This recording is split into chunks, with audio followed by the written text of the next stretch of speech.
మీ business ఏదైనా మీ ఊర్లో promotion చేయాలంటే అది సుమన్ టీవీతోనే సాధ్యం. ఇప్పుడే సంప్రదించండి. నమస్తే, వెల్కమ్ టు సుమన్ టీవీ. నేను ప్రేమ్. ఈ రోజు ఉమ్మడి నల్గొండ జిల్లా పరిధిలోని కోదాడకు వచ్చినాం. కోదాడ దగ్గర ఉన్న కూచిపూడి గ్రామంలో ఒక ఇద్దరు ప్రేమికులను మీ ముందుకు తీసుకొస్తున్నా. ప్రేమ గుడ్డిది, ప్రేమ చెవిటిది, ఇంకేదేదో అంటుంటాం. కానీ ఈరోజు ఒక ఆంధ్రాకు చెందిన అబ్బాయి తెలంగాణ అమ్మాయిని ఎలా ప్రేమించి పెళ్లి చేసుకున్నాడు, అసలు వీళ్ళ ప్రేమకున్న స్పెషాలిటీస్ ఏంటి, ఒకసారి మనం మాట్లాడదాం. చాలా ఇంట్రెస్టింగ్ ఉంటది, ఎందుకంటే ప్రేమ గురించి చాలా మంది చాలా కామెంట్స్ చేస్తుంటారు. కానీ వీళ్ళను చూసిన తర్వాత అరే రియల్ లవర్స్ రాబాయ్ అనిపిస్తుంది. ఒక్కసారి వాళ్ళని పరిచయం చేస్తా, రండి వాళ్ళ ఇంటికి వెళ్దాం.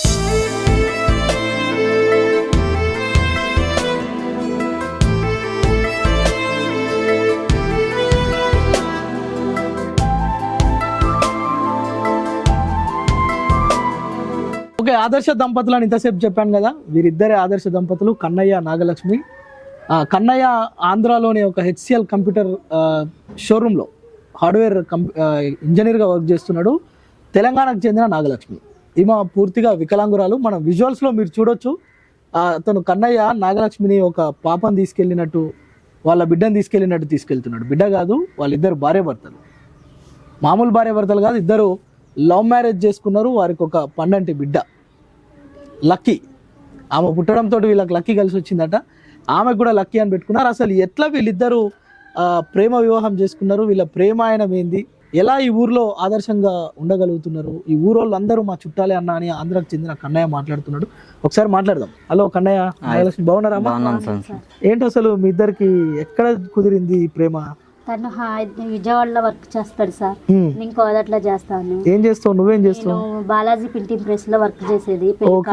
కన్నయ్య ఏం చేసేది? కన్నయ్య ఏమో ఎస్టీసీ కంపెనీలోకి వెళ్ళేది.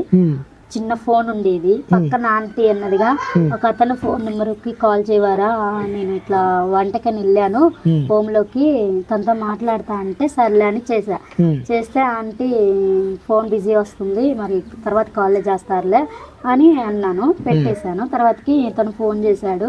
ఇతను ఫోన్ చేశాక అన్నయ్య ఆంటీ బాగున్నారా అది ఇదని అన్నాడు. అన్నాక ఆంటీ అన్నదిగా ఏంటి కన్నయ్య బాగున్నారా అది ఇది అంటే, ఆంటీ మా అన్నయ్య చనిపోయాడు ఇట్లా ఇంకా అది అని చెప్పాడు. చెప్పాక ఆంటీ వెళ్ళిపోయింది బయటికి పాలు దాటానికని.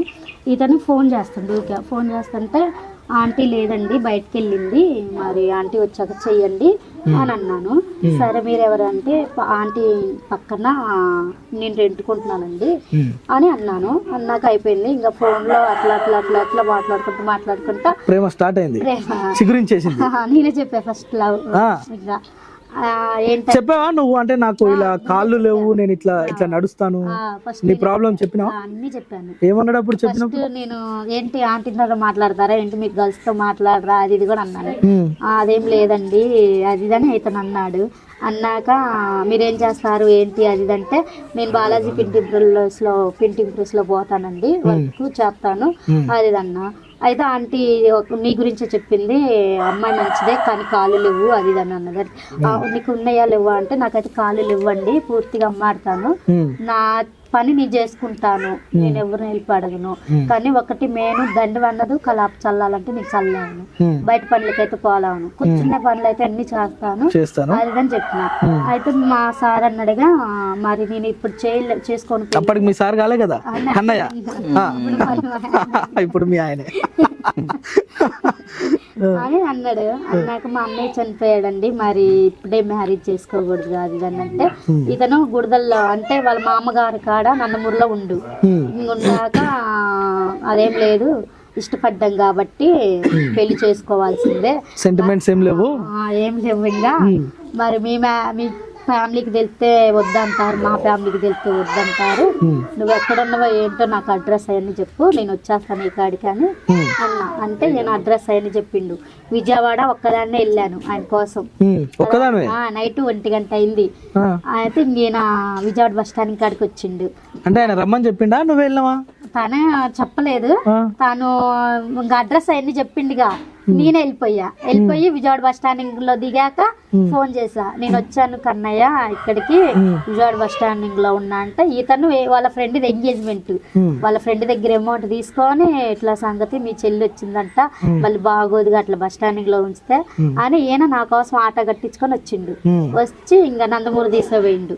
నందమూరి తీసుకుపోయి వాళ్ళ నాయనమ్మకి వాళ్ళ తాతయ్యకి చెప్పిండు, ఇది పరిచయం చేసి నేను చేసుకున్న అమ్మాయి ఈ అమ్మాయి, అదేంటి నువ్వు చేసుకుంటా అంటే నువ్వు ఈ అమ్మాయి కాళ్ళు లేవు, నీకు కాళ్ళు ఉన్నాయి, నువ్వు ఎట్లా చేసుకుంటావు, పనులన్నీ చెయ్యాలంటే చందాలంటే ఎట్టా హీరో లాగా ఉన్నాడు, అమ్మాయిని ఎట్లా చేసుకుంటావు అన్నారా అని అన్నారు. అన్నాక నాకైతే తెలియదు, నేను అమ్మాయినే చేసుకుంటా అమ్మాయినే చేసుకుంటా లేకపోతే పెళ్లి చేసుకోను అని వాళ్ళ నాయనమ్మకి తాతయ్యకి చెప్పారు. నువ్వు నాకు చెప్తే కాదు, మీ నాన్న ఒప్పుకోవాలి, మీ వాళ్ళు ఒప్పుకోవాలి, మీ బాబాయిలు మీ పిన్న వాళ్ళు అన్నయ్య వాళ్ళు అందరూ ఉన్నారుగా. అది అంటే ఎంతకాలం అయిందమ్మా నాగలక్ష్మి మీ పెళ్ళి? మా పెళ్ళయి 3 సంవత్సరాలండి. 3 సంవత్సరాలు అయిందా? ఏప్రిల్ 22వ తారీఖు గురువారం రోజు. అది విజయవాడ గుడదల్లో అయింది పెళ్లి, మాకు గుడదల్లో అయింది. ఓకే, అక్కడ పెళ్లి చేసుకున్నాం. పెళ్లి అంతకుముందు ఎప్పుడైనా మీరు వీడియో కాల్స్ మాట్లాడుకోవడం అట్లాంటివి ఇద్దరి దగ్గర చిన్న ఫోన్ ఏమైనా మాటలే ఇంకా ముఖాలు చూసుకోవడం ఏం చూసుకోవాలి. ఆల్రెడీ అలా చెప్పగానే నాకు అనిపించింది, చేసుకుంటే ఇలాంటి ఆమెను చేసుకుంటే మనం కూడా మనతో పాటు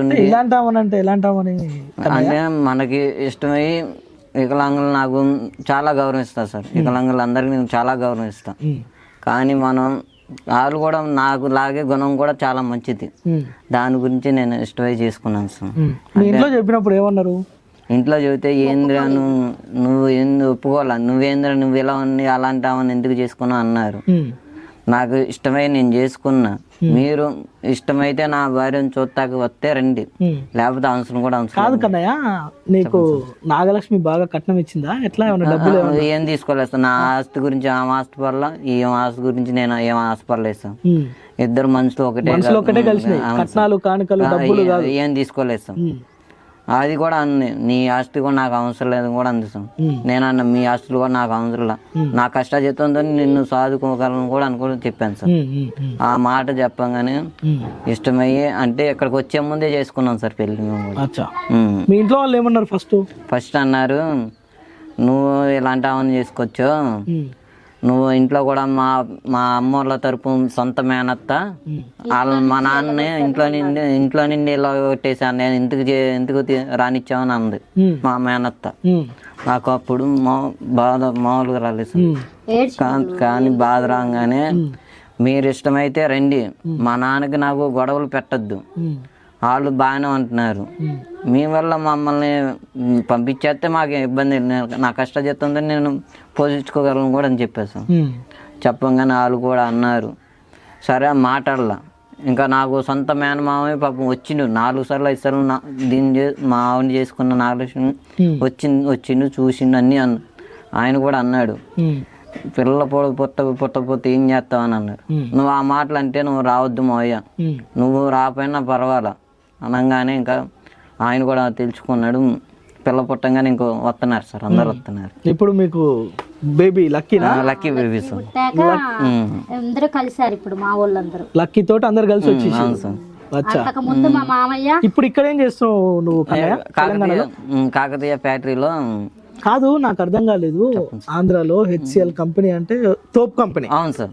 అందులో నువ్వు హార్డ్వేర్ ఇంజనీరింగ్ గా వర్క్ చేస్తూ ఈ అమ్మాయిని చూసిన తర్వాత కూడా చేసుకోవాలనుకున్నా? అవును సార్, నా కోసం అంత దూరం నుండి వచ్చింది సార్. ఇప్పుడు నేను చేసుకోను అంటే ఏదో కింద పడిద్ది కదా సార్, అది బస్సు కింద ఏదో నన్ను కూడా అంది అంది.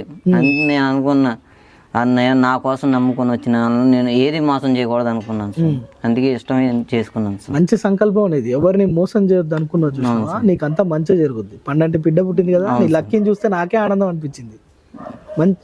యాక్చువల్గా ఈ జంట గురించి ఊర్లో ఉన్న మా మిత్రులు కొంతమంది చెప్పారు.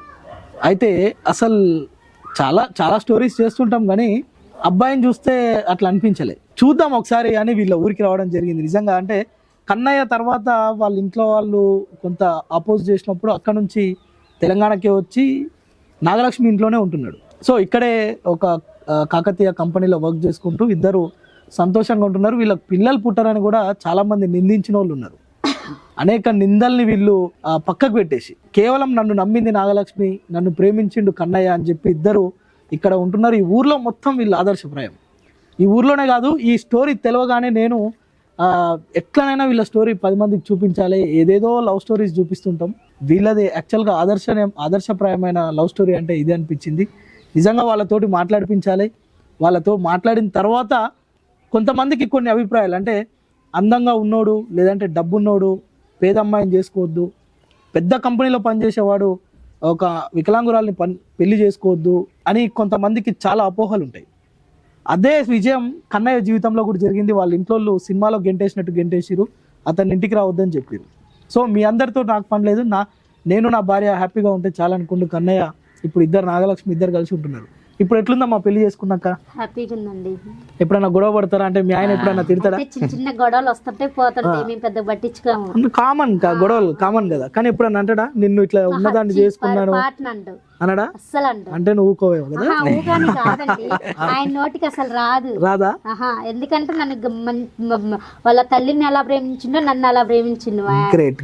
ఎందుకంటే ఆ మాటలు అసలు మా ఆయన నోటి నుంచి రాదు. ఎవరన్నా ఊరుకోడు, వాళ్ళ మీదకి పోతాడు. అవునా? ఫైటింగ్ వెళ్ళిపోతాడా? మా ఆమెను అంటానికి లేదు, హక్కు లేదు, నేనే అన్నాను మా ఆమెని అది అంటానికి అని వాళ్ళ మీద. నువ్వు ఎట్లా చూసుకుంటావు మరి? నేను ఎట్లాగ వచ్చిండుగా నేను చెప్పినట్టు వినాలంటావా? అతను నన్ను అమ్మ వాళ్ళ ఇంటికాడ 2 రోజులు ఉండొస్తా అంటేనే అన్నం తిన్నవా తినలేదా అని 100 సార్లు ఫోన్ చేస్తానో చెందుతాను.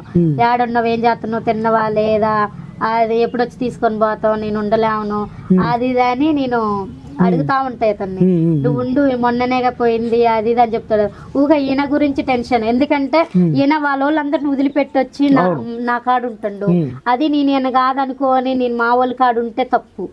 ఆయన ఏమనుకుంటాడు, చూసినవా వాళ్ళ మమ్మీ వాళ్ళ కాడ వాళ్ళ తమ్ముడి కాడ ఉండి సంతోషంగా ఉంది, నన్ను పట్టించుకోవట్లేదు అని ఈయనకు ఒకవేళ అనిపించిద్దేమో అని ఆయనకి ఏ నోటు రాకోకుండా చేయకోకుండా నేనే తల్లిని, నేనే తండ్రిని, నేనే భార్య అని ఆయనకి. అవును కన్నయ్య ఇల్లాక మాట్లాడుతుంటే ఈ ఊరోళ్ళు అందరు నాకు చుట్టాలే అన్నావు, ఎందుకని? అందరూ నన్ను అభిమానమిస్తారు సార్. అంటే నేను ఎటు వెళ్ళినా కూడా మనం ఏది అడిగినా మనకి ఎంపని మనకు సాయం చేస్తారు సార్. మనం రిటర్న్ సాయం చేస్తాం కాబట్టి నన్ను ఊరోళ్ళ బాయమ్మోళ్ళు అంటే అందరూ మంచి పేరు అంటారు సార్. అట్లా ఇప్పుడు ఓకేనా? మంచిగా హ్యాపీగా ఉన్నట్టేనా ఇద్దరు? పర్లేదు సార్. ఏం చెప్తారు మీలాంటి లవర్స్ కి మీ ఇద్దరు? మేమేం చెప్తామంటే మేము హ్యాపీగా ఉన్నాం, ఏ గొడవలు లేవు, ఏ టెన్షన్ లేవు. మాకు ఒక బేబీ, ఆ బేబీని చూసుకుంటా మేము మంచిగా ఉంటున్నాం, సంతోషంగా ఉంటున్నాం. అటు మా వాళ్ళ ఫ్యామిలీ ఇటు మా ఫ్యామిలీ కలిసిపోయారు, మమ్మల్ని మంచిగా చూసుకుంటున్నారు. మేము ఇంకా హ్యాపీగా ఉంటున్నాం, మాకు ఏ బాధ ఏది లేవు. ఇంకా అది కానీ మాకు మాత్రం ఉండటానికి ఇల్లు లేదండి, పెట్టుకుంటాం మేము అక్కడే. కాకతీయ ఫ్యాక్టరీలోనే సార్లు ఒక రూమ్ లాంటిది ఇచ్చారు, ఇంకా అక్కడే ఉంటున్నాం. మాకు ఆస్తులు బోస్తీలు అయితే ఏమి లేవు. మా మామయ్య సంపాదించిన ఆస్తి మేమైతే ఆశపడట్లేదు. ఎందుకంటే మళ్ళీ ఒకవేళ మనం తీసుకున్నాం అనుకో, నువ్వెవరు, నువ్వేంది అది అని అంటారని నేను వాళ్ళ ఆస్తులు అడగట్లేదు, ఇతను మా ఆస్తులు అడగట్లేదు. ఇక్కడ ఉన్న మీ అత్త మామలు ఎట్లా చూసుకుంటారు? జనరల్ గా మేము అమ్మాయిలను అడగాలి మీ అత్తమామ ఎట్లా చూసుకుంటారని, కానీ ఇక్కడ నిన్ను అడగాల్సి వస్తుంది ఎందుకంటే నువ్వు నాగలక్ష్మి వాళ్ళ ఇంట్లో ఉంటున్నావు కదా. కానీ మా అత్తయ్య బామ్మది బాగా చూసుకుంటారు సార్. నాకు ఏ ఆపదలో ఉన్నా అత్తయ్య బామ్మది సాయం చేస్తారు సార్. సాయం చేస్తే మనకి ఒంట్లో నాకు వేగింపు అయితే అత్తయ్య బామ్మది చూసుకున్నారు సార్. వాళ్ళిద్దరే చూసుకున్నారు. వీళ్ళకు పిల్లలు పుట్టారని కూడా చాలా మంది ఎగతాళి చేసిరంట, కానీ లక్కీ వీళ్ళకు పుట్టిన తర్వాత వీళ్ళకు అంత లక్కీనే కలిసి వస్తుందంట. సో ఇంకొక మేజర్ ఇష్యూ ఏంటంటే మేజర్ టాపిక్ ఏంటంటే వీళ్ళ దాంట్లో వీళ్ళ నాగలక్ష్మి వాళ్ళ అన్ననా ఆ పాప ఎవరు? నా అక్క కూతురు. వాళ్ళు ఏమైంది అంటే మా అక్క మా బాగా చిన్నప్పుడే చనిపోయారు, అమ్మాయి చిన్నప్పుడు చనిపోయారు. సో ఇట్లా ఉన్న నాగలక్ష్మి కన్నయ్యలు వీళ్ళు బతకడమే కష్టం అనుకుంటాం, కానీ వీళ్ళ గురించి చెప్పడం నిజంగా ఈ స్టోరీ చేయడానికే ముఖ్య ఉద్దేశం ఏంటంటే వీళ్ళే ఇట్లా ఉన్నారు. నాగలక్ష్మి వాళ్ళ అక్క బావ చనిపోతే వాళ్ళకున్న ఏకైక పాప, ఆ అమ్మాయిని కూడా వీళ్ళే సాదుకుంటున్నారు. సో నిజంగా వీళ్ళిద్దరు బతకడం అంటే ఓకే, లవ్ చేసుకున్నారు, పెళ్లి చేసుకున్నారు, పిల్లలు అవుతారు, అది కామన్. కానీ వీళ్ళకు ఇంకొక పాప యాడ్ అయింది, వాళ్ళ అక్క వాళ్ళ పాప అంట. ఆ అమ్మాయిని కూడా వీళ్ళే చదివిస్తున్నారు. ఏం చదువుకుంటున్నాను? 10th అయిపోయిందా? 10th అయిపోయిందంట, ఆ అమ్మాయిని కూడా వీళ్ళే చూసుకుంటున్నారు. సో నాగలక్ష్మి ఏంటమ్మా, ఇంకా ఏమైనా గోల్స్ ఉన్నాయా మీకు? అవునండి, నేను బిగ్ బాస్ లో పోవాలని నాకు ఒక కోరిక. నాగార్జున కలిసి ఆ ప్రోగ్రామ్ లో అన్ని ఆడి గెలిచి రావాలని అదొక కోరిక అండి నాకు. ఇంకా అందులో టాస్కులు చేయాలి, కొట్లాడాలి. అవునండి. మీ పాపను వదిలిపెట్టి పోతావా మరి ఒకవేళ అవకాశం వస్తే? ఎలా వెళ్తానండి. సార్ నాగార్జున గారికి చెప్పు, పంపిస్తాం. నాగార్జున గారండి నమస్తే అండి, నేను బిగ్ బాస్ లోకి రావాలని కోరుకుంటున్నాను. నాకు అప్పటి నుంచో అదే కోరిక అండి, అదొక్కటి తీరిస్తే చాలండి. మీకు మీ ధన్యవాదాలు ఎప్పటికీ మేము మర్చిపోమండి. కోరిక ఉంది, చిలిపి కోరిక అనాలనో దాన్ని పెద్ద కోరిక అనాలనో తెలియదు. బిగ్ బాస్ హౌస్కి వెళ్ళాలి, అక్కడ నా టాలెంట్ చూపించుకోవాలి అనే ఒక తాపత్రయం ఉంది. సో బిగ్ బాస్ ఎవరైతే ఉంటారో మేనేజింగ్ టీమ్ కి, ఇలాంటి వాళ్ళకు కూడా ఒక అవకాశం వస్తే నల్గొండ జిల్లా కోదాడ నియోజకవర్గం కూచిపూడి గ్రామంలో ఉంటుంది ఈమె నాగలక్ష్మి. సో అవకాశం ఇచ్చే ఒకవేళ అలాంటి సందర్భం ఏదైనా ఉంటే నాగలక్ష్మికి ఇవ్వాలని సుమన్ టీవీ తరఫున కోరుకుంటున్నాను.